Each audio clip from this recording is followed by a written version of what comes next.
Hello and welcome to The Update. I'm Michelle Stevenson.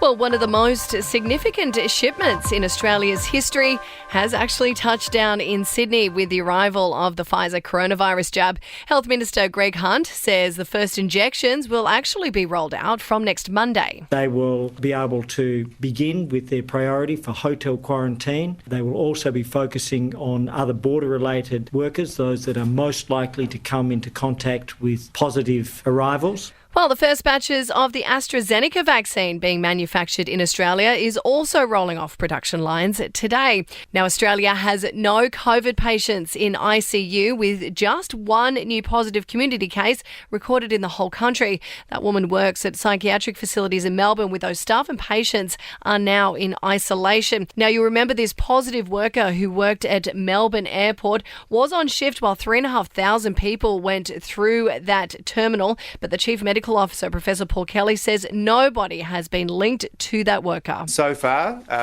thousands and thousands of people have been contacted. They've been asked to test. All tests so far are negative. WA is easing its border restrictions for New South Wales from midnight. Some good news there. While anyone wanting to enter from Victoria, though, they'll need to quarantine for 14 days and return a negative COVID test until at least at midnight Wednesday. The PM says he is actually deeply distressed by reports that a government staffer was sexually assaulted in federal parliament. The woman says it happened in a minister's office in April 2019 by a colleague, and she was actually too afraid to go to police because she thought she might lose her job.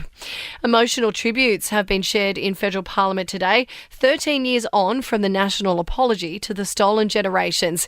In his remarks on the occasion, opposition leader Anthony Albanese called for an Indigenous voice to parliament to ensure all Australians are truly represented. Because the denial of a constitutionally enshrined voice is a denial of the Australian instinct for a fair go. And a second crocodile has been caught and euthanised after a fisherman disappeared in North Queensland. In sport now, and it's all Australian Open talk at the moment. Jessica Pegula and Jennifer Brady have set up an All-American quarter-final at the Australian Open. Earlier, though, Dylan Alcott won through to the final of the quad wheelchair singles. Taking a look at your entertainment news, and Taylor Swift's newly re-recorded version of Love Story is outperforming the original.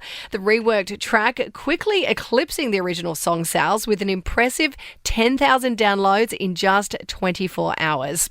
Halle Berry has sent fans temperatures soaring. She's posted a naughty Valentine's Day video featuring a topless dance for her boyfriend Van Hunt. And Sia has accused Shia LaBeouf of double dating herself and FKA Twigs. The Aussie star confirming she was unaware she was part of a bizarre love triangle with the former couple.